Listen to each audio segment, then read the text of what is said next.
I'm the branch manager. You know I can't be bothered with poor folks like you. Just wait over there, will you?" I watched as he shooed them away with a dismissive wave. Grandpa's eyes locked onto him in anger. "Dan, this isn't good." I tried to stop Grandpa, but it was too late. Grandpa slammed the counter and shouted, "You'll get your just desserts." "My name is Mike Smith, and I work from home as a freelance web designer. My family consists of 5 people: my parents, my brother, and my grandpa, who lives with us. I'm not sure if Grandpa knows that I work from home, but he often asks me to do chores for him. Thinking back to when I was a kid, he used to drive me to school and lessons and gave me my allowance, so doing these tasks for him now isn't really a big deal. Since I was young, I've admired my grandpa for his strength and knowledge. He's good at carpentry and gardening. Even now, still look up to him. He's nearing 80, but he's as cool as ever. Today, as usual, he's out tending to his hobby garden. Mike, I need a favor." "What is it?" "It's finished a part of my work, so I'm free now." Wiping his sweat with a towel, probably just coming in from the garden, Grandpa made his request. "I've been invited to a wedding tomorrow, but I totally forgot to buy a gift. Can you drive me to the bank?" I glanced at the clock. It was showing 2:00 p.m. We were nearing the closing time for the bank's counters. Considering wedding gifts, I needed to buy something for the new couple that would be helpful and luxurious from their wish list. With that thought, I quickly agreed, and we headed to the bank. Grandpa used to drive, but he gave up his license last year. With all the news about accidents involving older drivers, he decided it was better to give it up than be a burden. It was probably harder after Grandma passed. He often said that he couldn't drive without someone to be with him. I remember the day he proudly told me that he'd given up his license, and from then on, I'd be his chauffeur. The bank was crowded, and I braced myself for a long wait. Meanwhile, Grandpa had bumped into some acquaintances and was deeply engrossed in conversation. Grandpa's token number was 75, and the number currently being served was 50. I realized we might be here for a while and scanned the surroundings. It seemed like a small-town bank with a majority of elderly clients. Many were engaged with bank employees with various questions. Just as I was about to pull out my phone to kill time, a loud voice emanated from one of the counters. "You can't withdraw money with this debit card. Bring another one like." "I've been telling you." There stood a bank teller wearing glasses and shaking his hefty belly, raising his voice at an elderly man. This man, dressed in a noticeably high-end suit and watch, lacked any hint of class. The old man, shouted at by him, left the bank looking quite dejected. The next person to be called was an intimidating middle-aged man wearing a gold necklace. He had a lot of tattoos and scars and wore glasses, looking like the stereotypical mobster. Now the teller was serving him with extreme politeness and lots of bowing. It's quite rare to see someone change their attitude so drastically based on the customer. My gaze shifted to the ATM, where a young lady bank employee was patiently teaching an elderly woman how to use it. Given she's wearing a uniform, she must be a bank employee too. Her gentle smile while assisting customers showed that not all employees at this bank behaved like the rude teller. Several minutes passed as the bank was about to close. The waiting number was around the 70s when I noticed something odd. The rude teller's counter was displaying number 76. He had seemingly skipped Grandpa's number, 75. During a brief lull, I approached the teller. "Excuse me, my number is 75, but it seems like it was skipped." The teller looked annoyed by my question. His name tag read John Nelson. I was curious to see how he would treat me. As expected, he responded dismissively to me, dressed casually in a t-shirt and jeans. "Oh, there wasn't a mistake. There's a priority system here." "Priority system?" "Yeah, bigger transactions are more beneficial for us." Besides, country folks like him probably have plenty of time, right? Just let him wait. I was lost for words because of the teller's rude attitude. Then John was calling over another customer and essentially shooed me away. Angered by his condescending attitude, I returned to Grandpa's seat. Grandpa was patiently waiting while reading a book. Mike, what happened? Well, when I asked the teller why your number got skipped, he told me that country folks probably have plenty of time, so you guys can wait. It pissed me off. That's ridiculous. This branch got a new manager recently. The previous one was nice, but given how this new one lets John behave, I'm not sure about him. Yeah, sudden changes often hint at underlying issues. As we chatted, the kind young lady bank employee from the ATM approached us. Her name tag read Emily Mish. I'm sorry for the wait. May I see your number, please? I'll check it for you. Kneeling to match our eye level, Emily took the number from us. Then she went to John to verify, but he seemed to berate her. I couldn't help but rush over to confront him. What's the issue? Seeing me, John sighed loudly. What is it? You again. Can't you wait just a little while? But they have been waiting for quite some time. Quiet down. I told you there's a hierarchy to customers, didn't I? John interrupted Emily's words with that remark. I've been saying to prioritize customers who are likely to be profitable for our bank. Consider my orders as coming from the high-ups at the bank. We can put people like the elderly living off their pensions in the countryside on the back burner. I was dumbfounded by his audacity. To my side, Grandpa was sizing up the situation. As John gave Grandpa a mocking look, he continued, Come on. Elderly folks from places like this probably just hoard their money and waste our time. Their pensions. They're not a big deal for the bank. If you were a banker, you'd be more adaptable. The elderly have plenty of time on their hands anyway. They can wait. I couldn't believe he was a banker with that attitude and retorted, Are you even a banker? I've never heard of a banker discriminating against customers. Shut up. I'm the branch manager, and my dad is the bank CEO. The way I do things is the way this bank does things. I can't be bothered with poor folks like you. Just wait your turn. Watching John wave his hand dismissively, Grandpa's eyes fixed on him. This was not good. I tried to stop Grandpa, but it was too late. Grandpa slammed the counter and shouted, I can't trust a bank with a manager like you. I'll be moving all my deposits, as well as my companies, elsewhere. Arrange the full amount now. With a stern voice, Grandpa made his demand. John looked startled momentarily, but then returned to his condescending smirk. He checked Grandpa's bank account, expecting to find a small balance. His face started turning paler by the second. His face had gone beyond pale, looking almost ashen. What? What's wrong? Can't you handle a poor person's savings? I can wait however long it takes. Just get it ready, Grandpa said, then heavily sat in the waiting room chair. John's face turned pale blue. It's no wonder. Grandpa is the CEO of a certain company. He's approaching 80 but is still going strong. He might look like any ordinary elderly man, but when he's at work, he's an imposing figure and quite intimidating. I don't know the details, but his personal assets must be in the several $million, and the company's funds even more. His company, established by him, is quite big around here and contributes a lot to the community. When he walks around town, many people greet him, and it can take him about 30 minutes to walk just 300 feet because he's chatting with various acquaintances. But it seems the branch manager didn't know about this. He's new to the job, so maybe that can't be helped.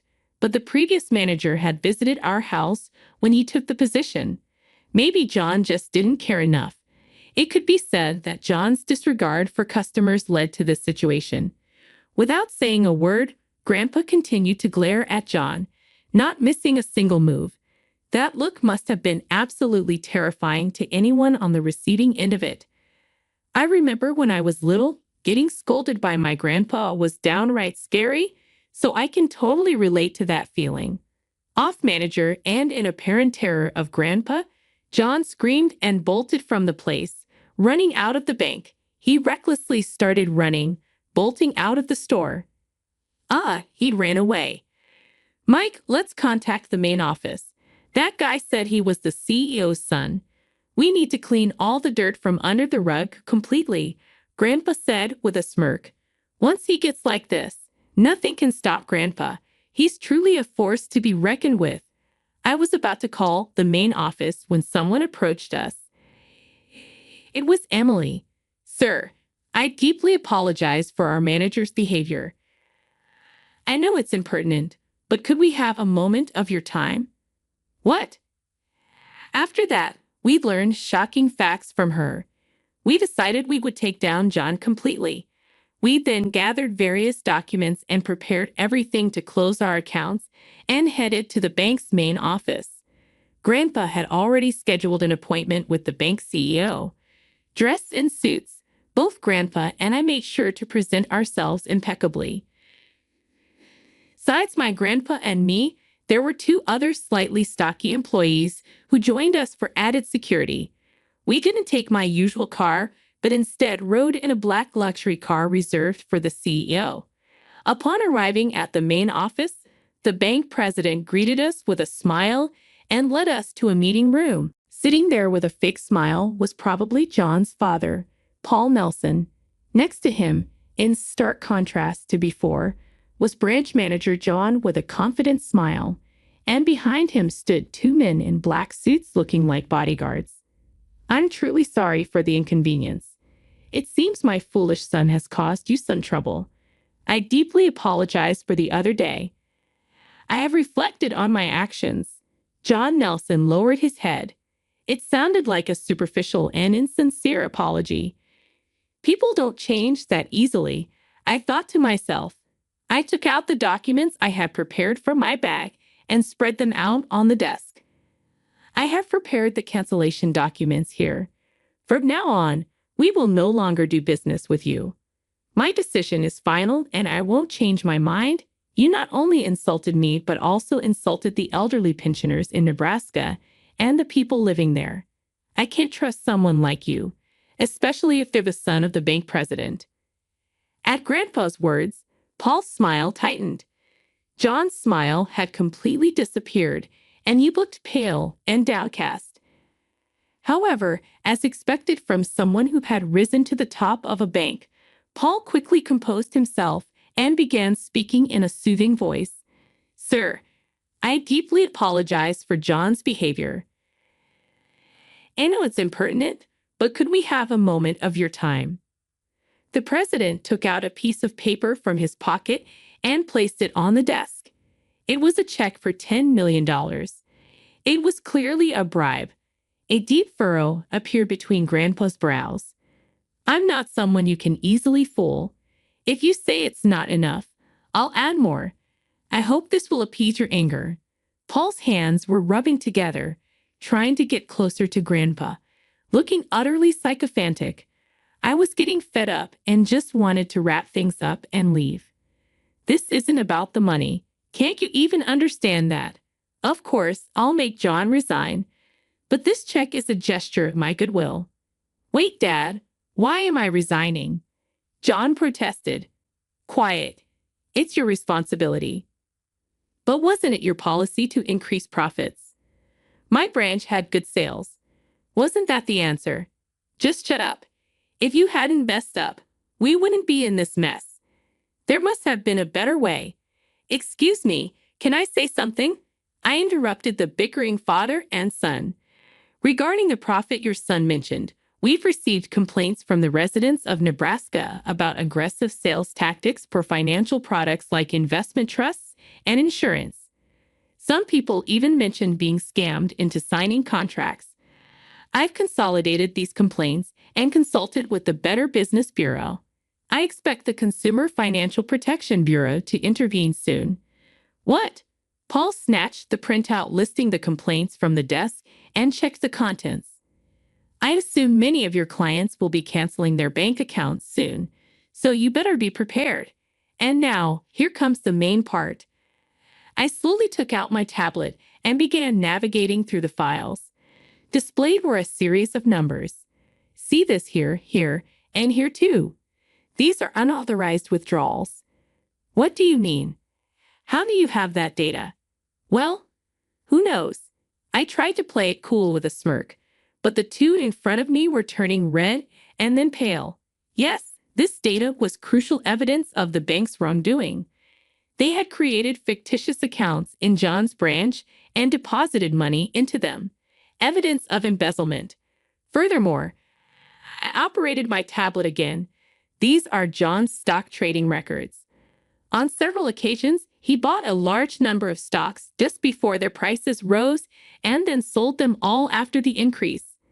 It's so predictable, it's almost funny. This is insider trading, isn't it? Did you leak information to your son? Paul, I also have evidence here. You should be careful with your email exchanges. If you don't delete them regularly, you never know who might read them. Displayed on the tablet were John's email records, leaving such evidence behind. When it came to committing wrongdoings, John was plain knave. This critical information was given to me by someone very special, Emily Mishra.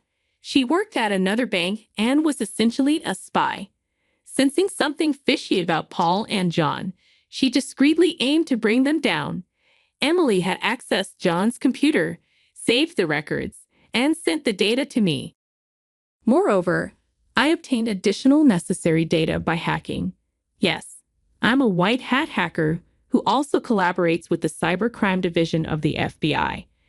I had received a request from the FBI to gather information on this case. Thanks to Emily's collaboration, things progressed smoothly. I consulted with a trusted FBI agent and successfully exposed the wrongdoing. Of course, this evidence has also been handed over to the FBI, so agents with arrest warrants should be arriving here soon. When I relayed this to Paul, he collapsed to his knees as if defeated. It's over, he muttered. The outside of the room suddenly became noisy. It seemed the agents had arrived. The two men in front of me were so shocked they could only let out silent screams. The next day, the front pages of newspapers were all about the scandal involving the local bank CEO and his son. It was even covered on national news, making me realize how significant the issue was. Due to the CEO's misconduct and profit-focused policies, the bank's reputation plummeted. Eventually, it was decided that it would be merged with a rival bank, of course, the bank where Emily worked. In the end, whether it was the arrest of the CEO and his son that put Grandpa at ease or not, he didn't move his deposit to another company. Well, it involved a significant amount of money, so maybe that was for the best. While glancing at the talk show discussing the bank scandal, Grandpa and I were sipping tea. I slowly drank the piping hot tea and nibbled on some cookies. Even though Grandpa turned 80 this year, he still had strong teeth to crunch on hard cookies. He's so lively that I'm sure he'll live a long life. I hope so. I want him to live up to around 150. By the way, Mike, how's Emily doing? Upon hearing Grandpa's words, I almost spit out my tea. But Grandpa, why do you ask? There's nothing I don't know. So, how's she? Oh, we just text on Messenger. That's all. Since then, I exchanged contacts with Emily and became friends. She's considerate and has a great sense of humor, so it's always fun talking to her. Right now, she's one of my good friends. You could at least invite her for dinner, right? I'd love to hold my great-grandchild. All right. You're going to live another 70 years, right, Grandpa? Maybe even see your great-grandchild's child. Well, as much as I'd like to think so, 150 years might be pushing it. But with advancements in medicine, who knows? It seems Grandpa has plans to live a long life. I'd love to see him in the Guinness World Records. Before I knew it, the news had moved on to another topic. Upon noticing, Grandpa, with a huff, stood up and grabbed his straw hat for the garden. Looking at him, He's just a regular old man, and I never guessed the authority he once held.